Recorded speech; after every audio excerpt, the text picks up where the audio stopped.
Selamat datang di channel Cingte Horor, tempat di mana kamu bisa mendengarkan cerita-cerita horor bukan agar kamu menjadi seorang yang penakut, melainkan agar kamu menjadi orang yang berani menghadapi ketakutan-ketakutanmu. Selain itu, jika suatu hari kamu berada dalam posisi seperti di dalam cerita-cerita horor yang saya bawakan, kamu sudah tahu dan sudah siap untuk menghadapinya. Sebelum ceritanya dimulai, tolong bantu channel ini dengan subscribe, like, komen, dan jangan lupa aktifkan loncengnya agar kamu bisa terus mendapatkan cerita terbaru. Terima kasih dan selamat mendengarkan. Cahaya lampu neon di atas kepalaku berkedip pelan, mengeluarkan suara mendengung rendah yang mulai merusak konsentrasiku. Aku melirik jam di sudut kanan bawah layar monitor. Pukul 23.15. Ruangan divisi finansial ini sudah sepi sejak 3 jam yang lalu. Hanya ada aku, tumpukan dokumen audit yang seolah tidak ada habisnya, dan sisa kopi dingin yang rasanya sudah tidak karuan. Aku menyandarkan punggungku ke sandaran kursi, mendengar bunyi retakan kecil dari tulang belakangku. Bekerja di perusahaan sekuritas ternama di Jakarta memang impian banyak orang, namun mereka tidak pernah bercerita tentang bagaimana rasanya menjadi tawanan di gedung pencakar langit ini saat seluruh kota mulai terlelap. Deadline laporan ini adalah esok pagi pukul 8, dan manajerku, Pak Baskoro, bukanlah tipe orang yang menerima alasan lelah sebagai pembenaran atas keterlambatan. "Ayo, sedikit lagi Danu," gumamku pada diri sendiri.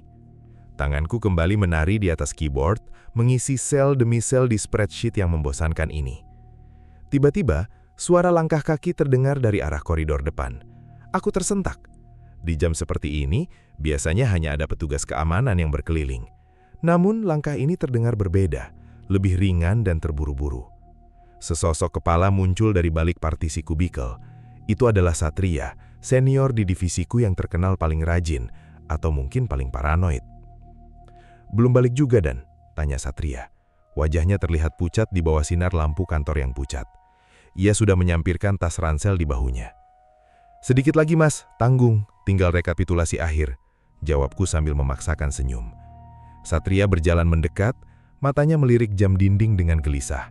Ia merendahkan suaranya seolah takut ada orang lain yang mendengar pembicaraan kami. "Dan, saran saya, jangan lebih dari jam 12. Kalau sudah lewat tengah malam dan kamu masih di sini, tolong jangan sekali-kali pakai lift. Gunakan tangga darurat saja." Aku menghentikan ketikanku dan menoleh ke arahnya, sedikit tertawa.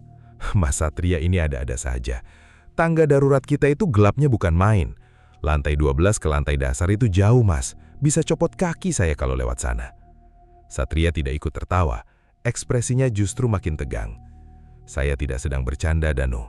Kamu anak baru. Kamu belum tahu sejarah gedung ini. Pokoknya ingat, kalau jam di tanganmu sudah melewati angka 12, lift bukan lagi milik kita. Turunlah lewat tangga, seberapapun gelapnya. Mengerti?" Tanpa menunggu jawabanku, Satria bergegas pergi. Suara langkahnya menghilang dengan cepat ditelan keheningan. Aku hanya bisa menggelengkan kepala. Mitos kantor lama memang selalu ada di setiap tempat kerja. Biasanya hanya akal-akalan senior untuk menakuti junior agar tidak pulang terlalu larut. Aku kembali fokus ke layar monitor. Namun entah mengapa, suasana ruangan terasa berbeda setelah kepergian Satria. Suhu pendingin ruangan seolah turun beberapa derajat secara mendadak. Aku merapatkan jaket, mencoba mengabaikan rasa merinding yang mulai menjalar di tengkuku. Suara printer yang tiba-tiba melakukan cleaning otomatis membuatku melonjak dari kursi. Jantungku berdegup kencang. "Cuma mesin, Danu, cuma mesin," bisikku menenangkan diri. Aku mencoba mempercepat pekerjaanku. Angka-angka di layar mulai tampak kabur karena kantuk yang menyerang, namun ketakutan yang tidak rasional ini justru membuatku terjaga. Aku terus mengetik, menginput data dan memvalidasi laporan, hingga akhirnya tombol save terakhir kutekan dengan perasaan lega yang luar biasa. Aku melirik jam lagi, jantungku mencelos. Pukul 00.07. Aku sudah melewati batas waktu yang disebutkan Satria. Hening yang mencekam kini terasa menekan gendang telingaku. Aku segera mematikan komputer, menyambar tas dan berdiri. Saat aku berjalan menuju arah koridor, mataku tak sengaja melirik ke arah deretan lift di ujung ruangan. Lampu indikator di atas salah satu pintu lift menyala terang, menunjukkan bahwa unit tersebut sedang berada di lantai ini, seolah-olah memang sedang menungguku.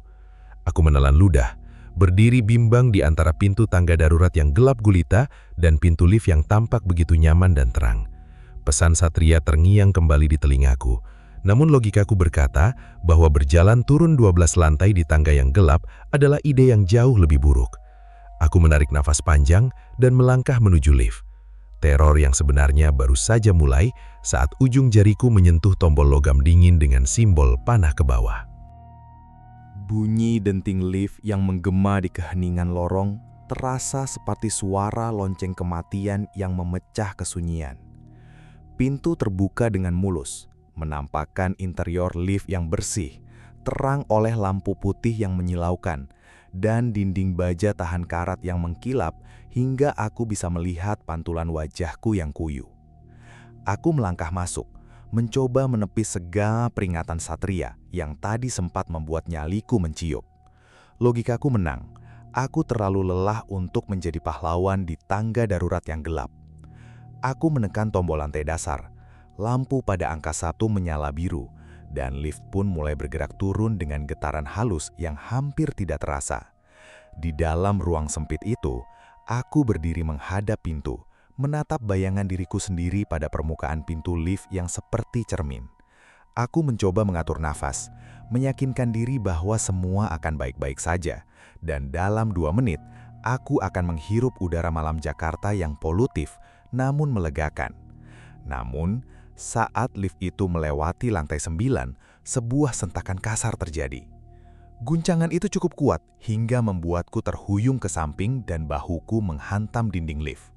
Lampu di dalam ruangan berkedip-kedip tidak stabil, menciptakan efek stroboskopik yang membuat pandanganku tidak nyaman. Jantungku mulai berpacu lebih cepat. Aku menatap panel indikator lantai, berharap angka itu terus berkurang. Namun yang terjadi justru sebaliknya. Lift itu melambat, lalu berhenti sepenuhnya. Sebuah bunyi denting kembali terdengar. Namun kali ini, suaranya terasa lebih berat dan parau. Pintu terbuka perlahan. Di depan mataku, angka digital di atas pintu menunjukkan angka 4, lantai 4. Aku mengernyitkan dahi. Seingatku, lantai 4 adalah divisi pemasaran yang seharusnya sudah kosong melompong sejak jam 7 malam tadi. Namun yang menyambut aku di balik pintu bukanlah barisan meja kantor atau lorong yang bersih, melainkan kegelapan yang begitu pekat, sehingga lampu lift seolah tidak mampu menembusnya. Kegelapan itu pekat sekali, hampir seperti cairan hitam yang siap tumpah masuk ke dalam lift. Aku berdiri mematung, menahan nafas. Bau apak yang sangat kuat, seperti bau kertas basah yang sudah membusuk lama, menyeruak masuk ke dalam indera penciumanku. Aku menunggu seseorang masuk, atau mungkin melihat bayangan petugas keamanan, namun tidak ada siapapun, hanya kesunyian yang mencekam. Tiba-tiba, dari kegelapan lantai 4 itu, terdengar suara gesekan halus di atas lantai beton. Sret, sret, sret. Suara itu terdengar seperti sesuatu yang berat sedang diseret perlahan menuju arah lift. Aku segera menekan tombol tutup pintu berkali-kali dengan gerakan panik. Jariku menekan tombol itu dengan tenaga yang berlebihan, seolah nyawaku bergantung pada kecepatan pintu itu merapat. "Tutup, ayo tutup," bisikku dengan suara gemetar. Sesaat sebelum celah pintu benar-benar rapat, aku melihat sebuah tangan pucat dengan jemari yang teramat panjang, muncul dari kegelapan, mencoba menggapai celah pintu. Pintu tertutup rapat, tepat sebelum tangan itu mencapaiku. Aku bersandar pada dinding lift, nafasku memburu, dan keringat dingin mulai membasahi dahi. Aku menunggu lift itu bergerak turun kembali ke lantai 1, namun lift itu tetap diam di lantai 4. Aku menekan kembali tombol lantai 1, lalu lantai dasar, lalu semua tombol yang ada, namun tidak ada satupun yang merespons. Lift itu seolah terkunci di tempatnya. Kemudian, perlahan namun pasti, layar digital di atas pintu mulai berubah. Angka 4 yang menyala merah itu mulai berkedip, lalu perlahan berganti menjadi angka yang tidak seharusnya ada di gedung ini. Angka itu berubah menjadi 0, lalu turun lagi menjadi -1, kemudian -2. Aku merasakan lift ini bergerak turun kembali, namun sensasinya bukan lagi turun secara vertikal, melainkan seperti jatuh ke dalam sebuah sumur yang tidak berdasar. Perutku mual, Sebuah perasaan aneh yang muncul ketika gravitasi seolah-olah ditarik paksa dari bawah kakiku. Kecepatan turunnya lift kini semakin tidak masuk akal. Angka pada panel digital terus berubah dengan cepat. -3, -4, -5. Cahaya lampu di dalam lift yang tadinya putih terang kini meredup menjadi kuning pucat yang sakit-sakitan, berkedip seirama dengan detak jantungku yang kian liar. Aku mencoba menekan tombol darurat. Aku menekan gambar lonceng itu berkali-kali, berharap suara operator atau petugas keamanan akan menjawab dari balik interkom. Namun yang terdengar hanyalah suara statis yang pecah, seperti suara radio rusak, diikuti oleh bisikan-bisikan halus yang tumpang tindih. Suara itu tidak terdengar seperti bahasa manusia, melainkan geraman rendah yang membuat bulu kuduku berdiri tegak. Aku terperangkap. Ruang baja yang semula terasa mewah dan aman, kini berubah menjadi peti mati yang sedang meluncur menuju inti bumi. "Siapa di sana? Tolong!" teriakku, namun suaraku hanya memantul di dinding-dinding lift yang dingin. Tiba-tiba, lift berhenti dengan sentakan yang begitu keras hingga aku tersungkur ke lantai. Kepalaku nyaris menghantam sudut panel besi. Hening kembali merajai. Sunyi yang ini jauh lebih mengerikan daripada suara gesekan kabel tadi. Aku bangkit dengan tangan gemetar, menatap panel angka. Layar digital itu kini tidak lagi menunjukkan angka. Sebagai gantinya, ada sebuah simbol aneh yang menyerupai mata yang sedang menangis berkedip dalam warna merah darah yang pekat. Aku merasa sedang diawasi dari segala arah, seolah dinding-dinding ini memiliki mata yang tersembunyi di balik celah baut. Pintu lift terbuka dengan suara derit yang panjang, seolah-olah engselnya sudah berkarat selama puluhan tahun. Padahal gedung ini baru diresmikan beberapa tahun lalu. Aku berharap melihat lobi kantor yang megah dengan meja resepsionis dan pintu kaca besar. Namun pemandangan di depanku membuat seluruh tubuhku membeku. Aku masih berada di depan kantorku, atau setidaknya sesuatu yang menyerupainya. Koridor di depanku memiliki tata letak yang sama dengan lantai 12 tempatku bekerja, tapi suasananya sangat berbeda. Dindingnya tidak lagi dicat putih bersih, melainkan tertutup oleh noda hitam besar yang menyerupai rembesan air atau mungkin sesuatu yang lebih buruk. Karpetnya basah dan mengeluarkan bau mulur serta besi yang berkarat. Lampu-lampu di langit-langit bergelantungan dengan kabel yang menjuntai, hanya beberapa yang masih menyala redup dan mengeluarkan suara letupan listrik kecil. Aku melangkah keluar satu tindak, hanya untuk memastikan apakah ini nyata atau sekedar halusinasi akibat kelelahan luar biasa. Saat kakiku menyentuh karpet yang lembab itu, pintu lift di belakangku tiba-tiba tertutup dengan dentuman keras, seolah-olah didorong oleh kekuatan yang sangat besar. Aku berbalik dan mencoba membukanya kembali, menarik-narik celah pintu dengan kuku-kukuku hingga berdarah, namun pintu itu tidak bergeming sedikitpun. Aku terjebak di lantai yang tidak ada dalam denah gedung manapun.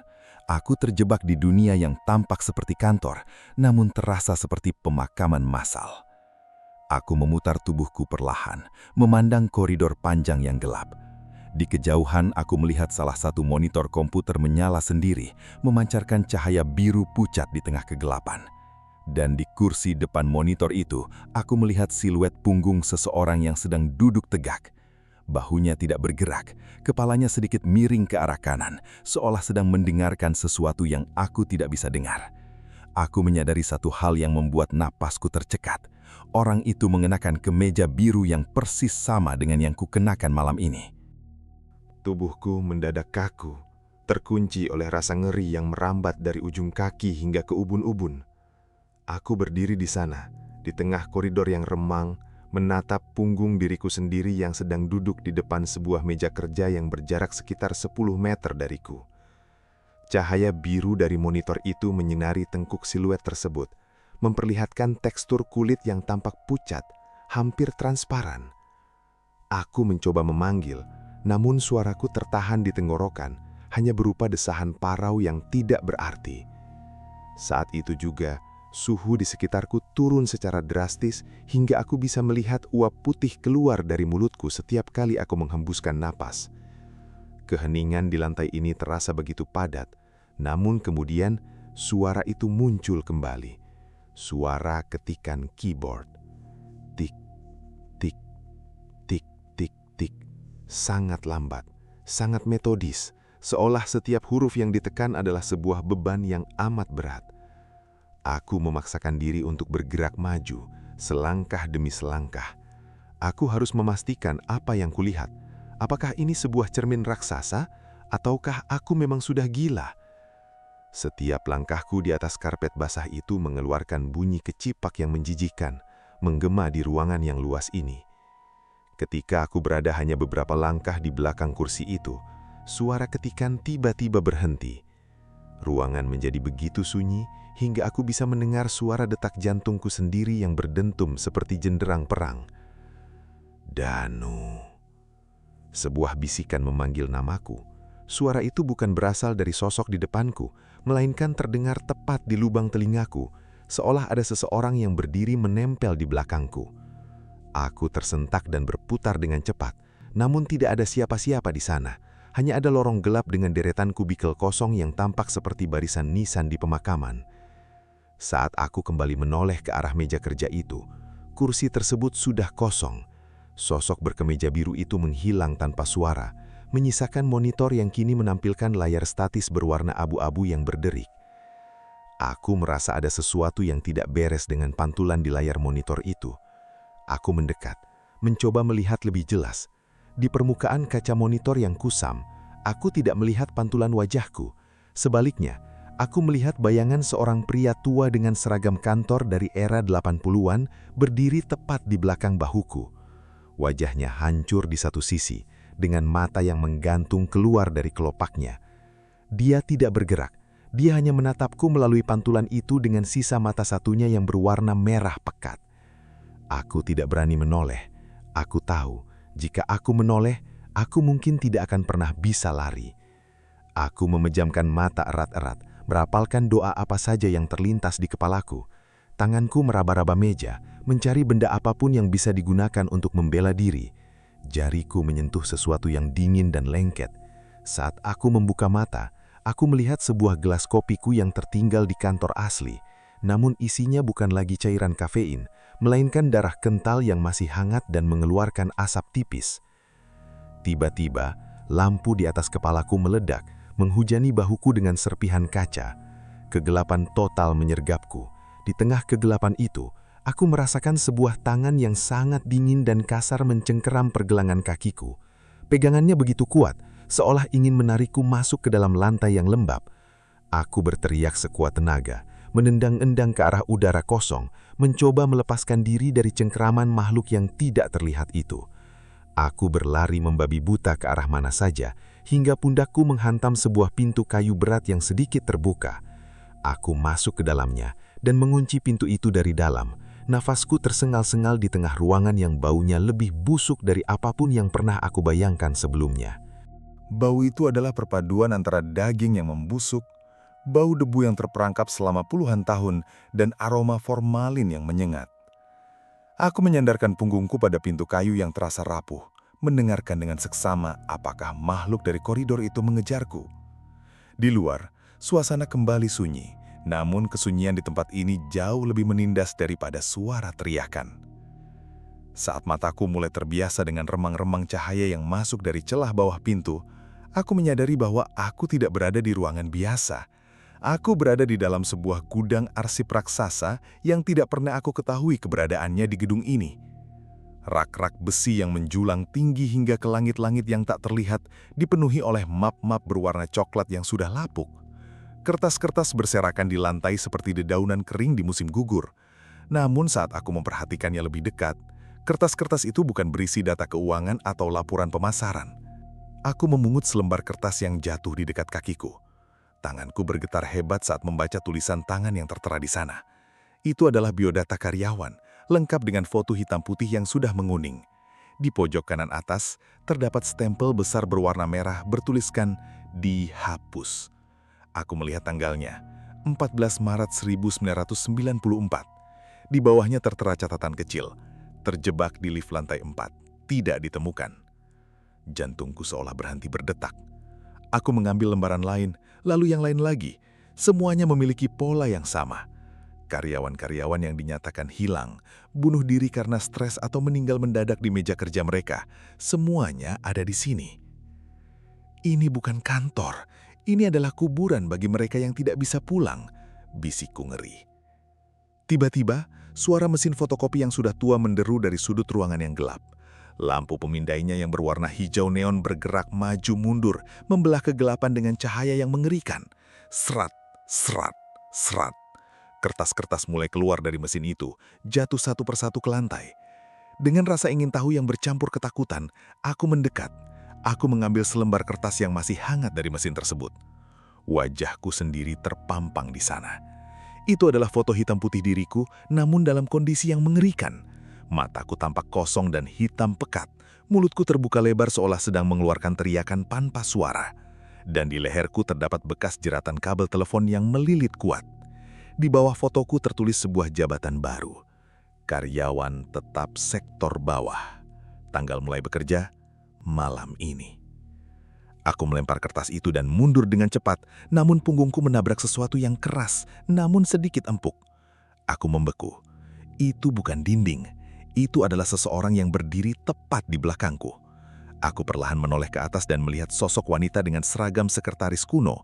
Rambutnya panjang menutupi sebagian wajahnya yang hancur karena benturan keras, seolah-olah ia baru saja jatuh dari ketinggian yang sangat luar biasa. Ia memegang sebuah map besar di tangannya yang tinggal tulang. "Kamu terlambat menyerahkan laporan, Danu. Manajer sudah menunggumu di ruang rapat. Jangan biarkan dia marah. Dia tidak suka menunggu." Wanita itu menunjuk ke arah ujung ruangan, di mana sebuah pintu ganda besar perlahan terbuka, memancarkan cahaya merah teramar yang menyerupai kobaran api. Dari balik pintu itu, terdengar suara tawa yang berat dan berwibawa, namun diiringi oleh suara rintihan ribuan orang yang memohon ampunan. Aku menyadari bahwa ini bukan sekedar lantai yang salah. Lift itu telah membawaku ke sebuah dimensi di mana ambisi dan tekanan kerja menjadi siksaan abadi yang tak berujung. Wanita berseragam sekretaris itu masih berdiri mematung. Jemari tulangnya menunjuk ke arah ruang rapat dengan kaku. Aku tidak punya pilihan selain melangkah maju.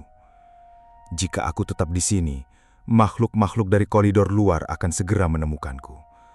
Namun, menuju ruang rapat itu terasa seperti menyerahkan leher ke algojo.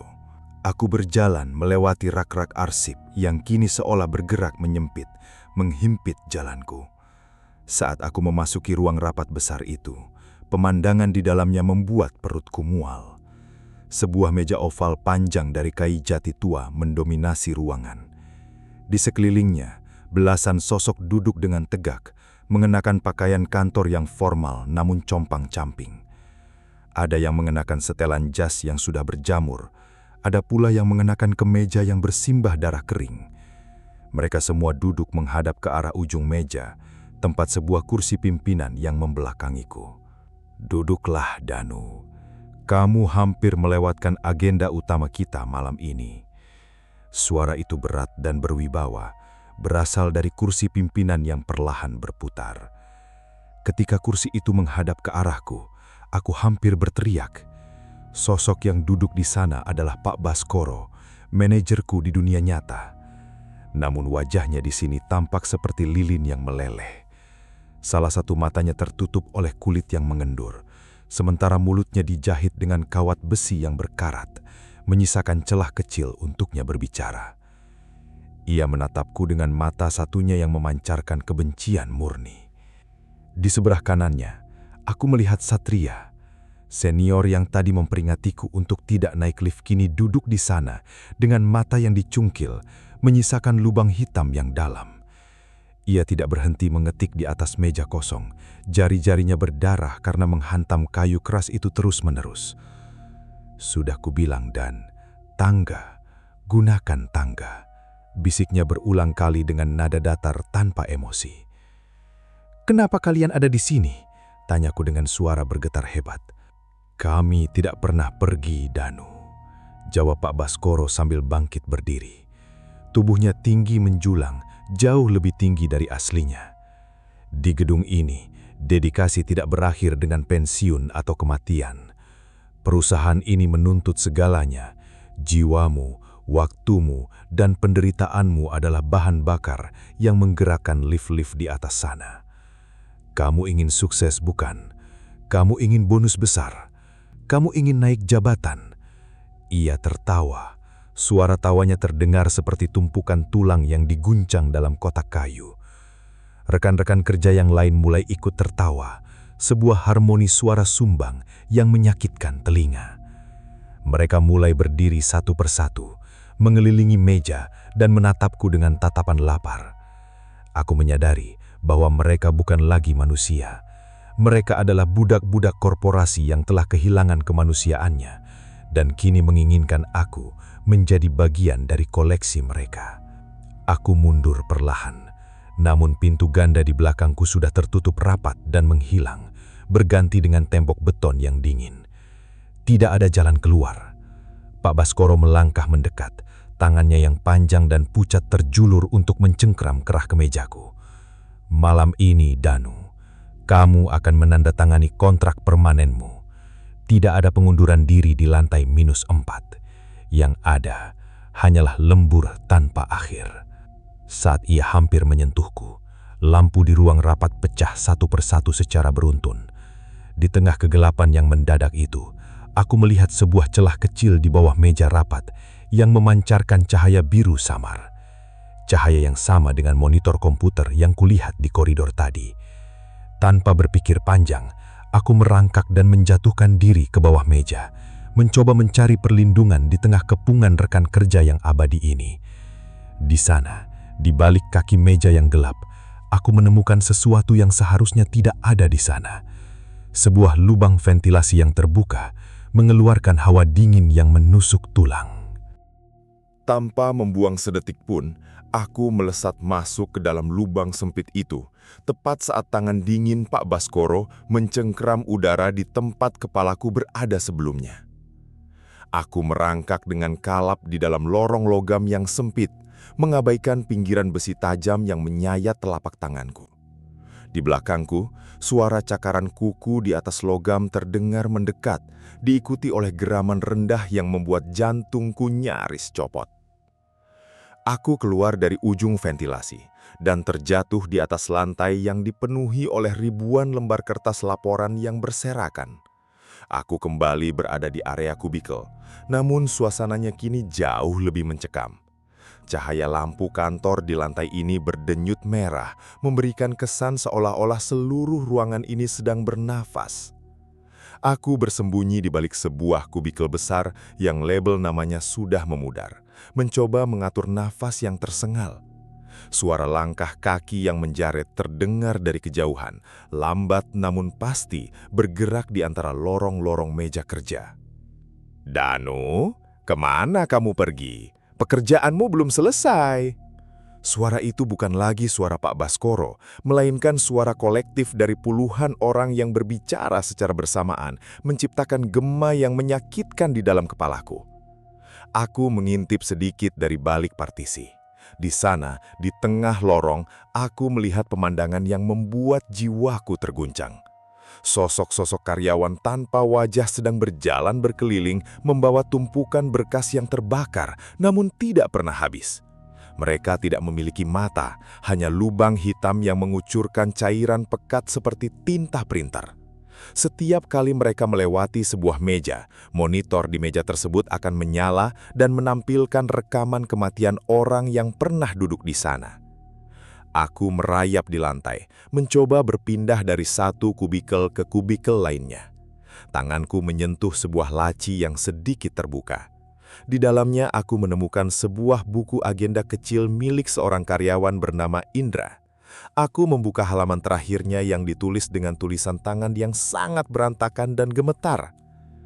Gedung ini tidak dibangun di atas tanah biasa. Fondasinya diperkuat dengan mereka yang terjebak dalam ambisi. Lift lantai 4 adalah gerbang penjemputan. Jika kamu mendengarnya memanggil namamu, lari ke arah cahaya biru. Cahaya biru. Aku teringat monitor komputer yang tadi sempat kulihat. Aku mendongak dan melihat di ujung ruangan, di balik sekat kaca ruang manajer, ada cahaya biru yang konsisten memancar di tengah kegilaan merah ini. Itu adalah jalan keluar, atau mungkin jebakan lain, tapi aku tidak punya pilihan. Saat aku mencoba berdiri, sebuah tangan pucat muncul dari bawah meja yang sedang kupakai untuk bersembunyi. Tangan itu mencengkram pergelangan tanganku dengan kekuatan yang sanggup meremukkan tulang. Mau kemana rekan kerja? Sebuah kepala muncul dari bawah meja dengan posisi terbalik. Wajahnya hanya terdiri dari mulut yang sangat lebar dengan gigi-gigi yang runcing seperti jarum. Aku berteriak dan menghantamkan buku agenda yang kupegang tepat ke arah lubang matanya yang kosong. Makhluk itu memekik, suaranya seperti mesin bor yang menghantam beton. Aku berhasil melepaskan cengkeramannya dan berlari sekencang mungkin menuju ruang manajer. Di belakangku, seluruh lantai seolah terbangun. Kursi-kursi kantor berputar sendiri, telepon meja berdering serentak dengan suara jeritan manusia, dan bayangan-bayangan gelap mulai memanjat keluar dari balik dinding-dinding yang retak. Aku harus mencapai cahaya biru itu sebelum mereka semua berhasil mengepungku dalam kegelapan yang abadi. Kakiku terasa berat, seolah karpet yang lembab ini berubah menjadi lumpur hisap yang ingin menelan setiap langkahku. Di belakangku, suara dering telepon kantor yang bersahutan menciptakan simfoni horor yang memekakkan telinga. Setiap kali aku melewati deretan kubikel, tangan-tangan pucat menjulur dari balik kegelapan, mencoba menggapai jaket atau kakiku. Aku melompat, menghindar, dan terus berlari, hingga akhirnya aku berhasil menerjang masuk ke dalam ruang manajer dan membanting pintu kacanya hingga tertutup rapat. Anehnya, begitu pintu terkunci, suara jeritan dan dering telepon di luar langsung senyap, seolah-olah ruangan ini berada dalam dimensi yang berbeda. Aku terengah-engah, menyandarkan dahi pada kaca pintu yang dingin.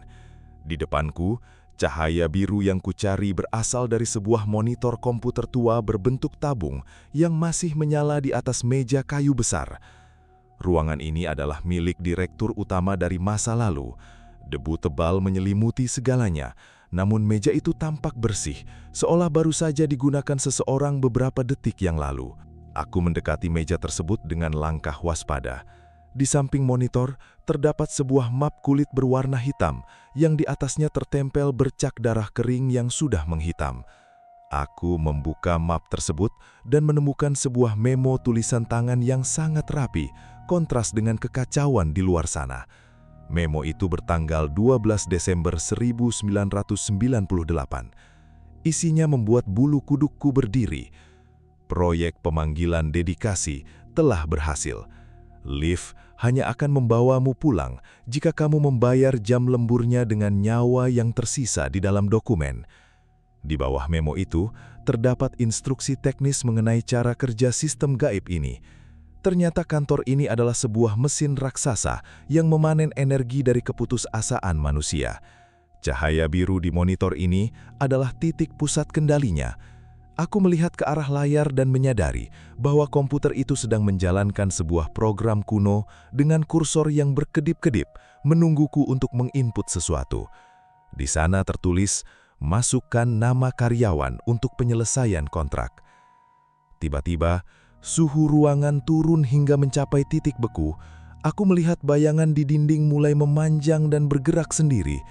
Dari balik bayangan itu, muncul sosok pria berjas rapi, namun tanpa wajah. Di tempat wajahnya seharusnya berada, hanya ada permukaan halus seperti kulit telur. Dia memegang sebuah pena bulu yang ujungnya meneteskan cairan merah. Tuliskan namamu, Dano.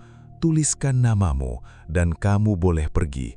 Namun seseorang harus tetap tinggal untuk menggantikan posisimu di lantai ini. Aku tersadar bahwa ini adalah jebakan terakhir. Jika aku menuliskan namaku, aku mungkin bisa keluar, tapi jiwaku akan terikat selamanya pada kontrak perusahaan ini. Aku melihat ke arah monitor lagi dan melihat sebuah baris kode tersembunyi di sudut bawah. Kode itu adalah perintah untuk menghapus seluruh database karyawan. Jika aku bisa menjalankan perintah itu, mungkin aku bisa membebaskan semua jiwa yang terjebak di sini, termasuk diriku sendiri. Namun pria tanpa wajah itu mulai melangkah maju, tangannya yang kurus bersiap untuk mencengkram leherku. Tanganku gemetar saat meraih keyboard yang terasa lengket oleh debu dan keringat. Aku harus mengetik dengan cepat. Aku mulai menekan tombol-tombol yang keras dan berat itu, sementara sosok di depanku mengeluarkan suara geraman yang menggetarkan seluruh ruangan. Setiap huruf yang kuketik terasa seperti mencabut nyawaku sendiri. Aku tidak tahu apakah aku akan berhasil, atau apakah tindakanku ini justru akan membuatku terjebak dalam siksaan yang lebih mengerikan. Aku hanya tahu bahwa aku tidak ingin menjadi salah satu dari mereka yang membusuk di balik meja kerja selama-lamanya. Di saat kursor mencapai akhir baris perintah, pria tanpa wajah itu menerjang aku dengan teriakan yang sanggup menghancurkan akal sehat. Aku memejamkan mata dan menghantam tombol enter dengan seluruh sisa tenaga yang kumiliki. Detik itu juga, layar monitor tabung di depanku meledak, mengirimkan gelombang kejut listrik yang melempar tubuhku hingga menghantam lemari arsip di belakang. Suara pekikan pria tanpa wajah itu berubah menjadi lengkingan frekuensi tinggi yang menyayat gendang telinga, sebelum akhirnya ia terurai menjadi asap hitam yang tersedot masuk ke dalam CPU yang terbakar. Seluruh ruangan mulai bergetar hebat, seolah-olah terjadi gempa bumi berskala besar yang hanya melanda lantai ini. Aku merangkak di atas pecahan kaca, mencoba berdiri meskipun pandanganku berkunang-kunang. Di luar ruang manajer, aku mendengar suara riuh yang mengerikan. Ribuan berkas terbang di udara seperti badai kertas, dan dinding-dinding beton mulai retak mengeluarkan cahaya putih menyilaukan dari balik celahnya. Penghuni lantai terkutuk ini, rekan kerja yang abadi dan makhluk tanpa wajah, menyadari bahwa sistem mereka sedang runtuh. Mereka tidak lagi hanya mengejarku, mereka sedang mengamuk dalam keputusasaan yang brutal. Aku berlari keluar dari ruang manajer, menerjang badai kertas yang tajamnya seperti silet. Di kejauhan, aku melihat lampu lift lantai 4 menyala kembali. Bel lift berbunyi, dentingan yang tadinya kutakuti kini terdengar seperti melodi penyelamat. Namun, jalan menuju ke sana tidaklah mudah. Lantai di bawah kakiku mulai runtuh, menampakkan jurang kegelapan yang tak berdasar di bawah karpet yang hancur. Aku harus melompat dari satu meja ke meja lain, menghindari tangan-tangan pucat yang kini bermunculan dari lantai seperti rumput liar yang ingin menyeretku ke bawah. "Danu, jangan tinggalkan kami!" teriak Pak Baskoro atau apapun yang tersisa darinya. Ia muncul dari balik pilar, tubuhnya kini menyatu dengan kabel-kabel telepon dan komputer, menyerupai laba-laba jaksasa yang terbuat dari sampah kantor. Ia merangkak di langit-langit dengan kecepatan yang luar biasa, mencoba memotong jalanku menuju ke lift. Aku menyambar sebuah tabung pemadam api yang tergantung di dinding pilar. Saat sosok monster itu melompat ke arahku, aku menyemprotkan gas putih ke wajahnya dan memukulkan tabung besi itu tepat ke arah dadanya. Ia terjatuh ke dalam lubang reruntuhan lantai dengan raungan kemarahan yang dahsyat. Aku tidak menoleh lagi. Jarakku dengan lift tinggal beberapa meter saja. Pintunya terbuka perlahan, memancarkan cahaya putih yang stabil dan bersih, sangat kontras dengan kekacauan merah darah di sekelilingku. Namun, tepat saat aku akan melompat masuk ke dalam lift, sebuah cengkraman kuat menahan kerah jaketku dari belakang. Itu adalah wanita sekretaris yang kutemui di gudang arsip. Wajah hancurnya kini berada tepat di depan wajahku. Nafasnya berbau kematian yang amat menyengat. "Lemburmu belum selesai, Danu. Kamu belum menyerahkan laporannya," pekiknya sambil menyeretku menjauh dari pintu lift yang mulai bergerak menutup. Aku berontak dengan sisa semangat hidup yang ada.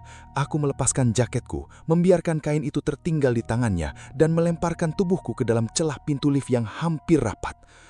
Tanganku terjepit sebentar, menimbulkan rasa sakit yang luar biasa hingga aku mendengar bunyi tulang yang bergeser.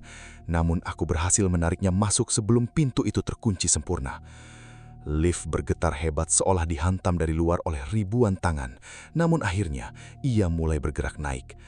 Aku jatuh terduduk di lantai lift, bersimbah peluh dan darah, sementara suara raungan makhluk-makhluk itu perlahan memudar seiring dengan pergerakan lift yang semakin cepat menuju ke atas.